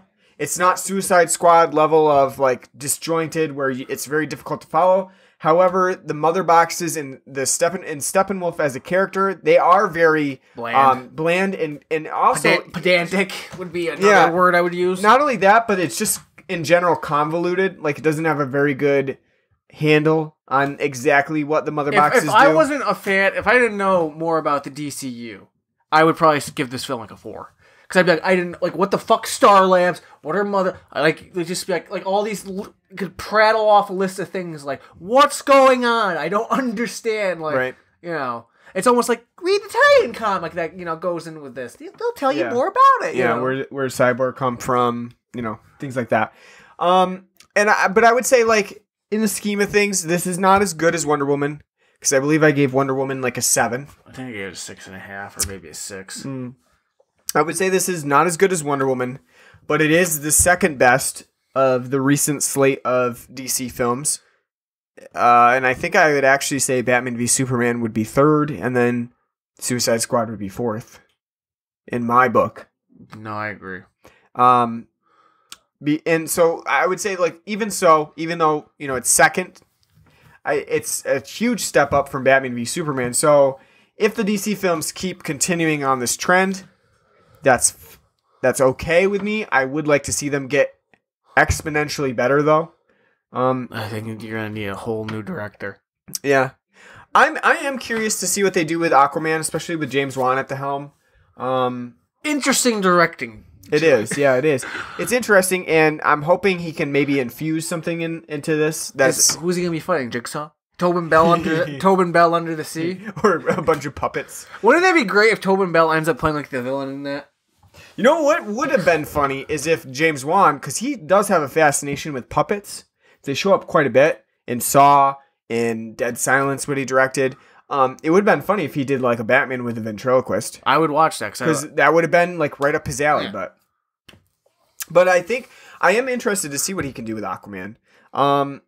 And I would say that even though I don't think that Justice League is a huge success, in some ways it is because it does bring me back into being at least a little bit more interested. And it doesn't get me hyped. It doesn't get me hyped for Aquaman though. It doesn't, but it does get me a little bit more interested because after Batman v Superman and Suicide Squad, they almost lost us.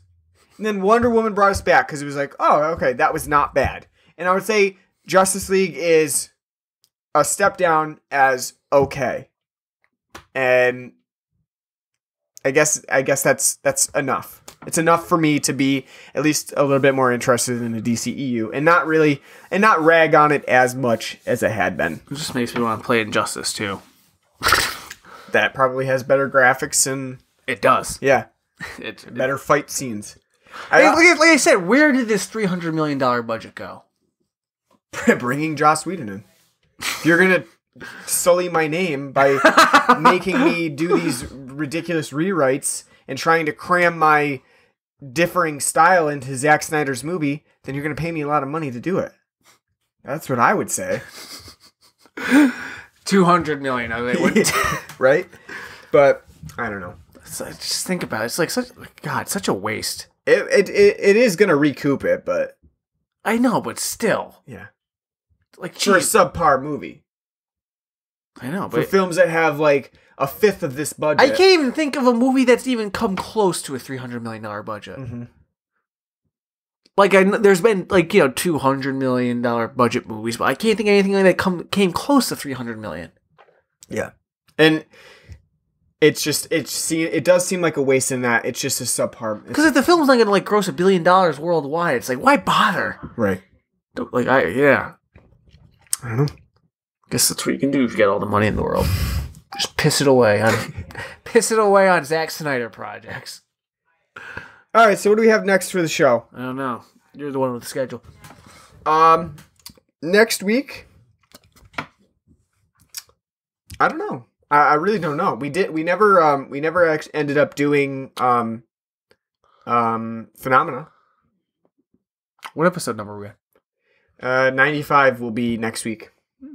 So we'll go into old Jallo territory again? I think so. All right. We'll do Phenomena next week. That'll be fun. Because we never ended up doing that when we said we were going to. Kind of skipped over it. And then after that, I think we'll launch into our Christmas programming. Because we do have a few that we want to do. I only know one. Christmas Vacation. Doing it again. No, Just every year. Like, all right. we're doing it again. We're picking out some more things. Well, Yeah. I do have... you wanted to do Christmas with the Cranks. Right? That's the one you're thinking of?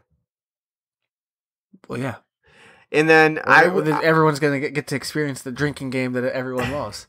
And I want to continue our Silent Night, Deadly Night coverage with Silent Night, Deadly Night 3. And I agree. And I'm having, every year I get fonder and fonder memories of Silent Night, Deadly Night. It's just like, it's the film that like gets better and better the more I think about it. It just warms my heart with glee. And what might be fun to do too, Scrooged. I would... Wow, very lukewarm reaction to that one. I think Scrooge would be fun. How about the Polar Express? Tom Hanks, vehicle. Josh Groban. That would be the soundtrack the entire time. Can we make our soundtrack be nothing but Michael Bublé and Josh Groban? Sure. Because we're Grobanites here. We could also do something like the Terrible Elves. Or we could do Gremlins. We could do Don't Open Till Christmas. We could do the remake of Silent Night, Deadly Night, which is just Silent Night. Technically a remake, but not really a total remake. We could do Silent Night, Bloody Night. We could do Christmas Evil. There's a few that we could get to. We're not gonna have time to do them all, but we could. There's a few. So that we haven't decided on fully, but those are coming for December. We'll work the kinks out. Well, all right. So join us next week for Phenomena, and you can catch us on iTunes or Stitcher or any other podcasting app that you might use. We are also on Facebook at facebook.com/Blood and Black Rum Podcast. We're on Twitter at Blood and Black Rum. We are on our website, which is bloodandblackrumpodcast.wordpress.com. And you can also find us on Cultsploitation on the Cultsploitation Podcast Network at cultsploitation.com. And you can join the podcast network as well if you're so interested. We also have a Patreon page, patreon.com/Blood and Black Rum Podcast. That is where you donate to us for as little or as much as you would like. That comes out monthly. And we will be going to a bi-weekly schedule starting in January with our episodes releasing on Friday to iTunes with a day early on Thursday if you pledge $1 to our Patreon page. All right. That's it for our Justice League episode. Hopefully you enjoyed it. Hopefully you don't think that we are terrible people for talking down about the film a little Well, bit. seeing as most of it's getting talked down upon. And yeah. Thank you for listening, and we'll be back next week. So stay with us. Take care.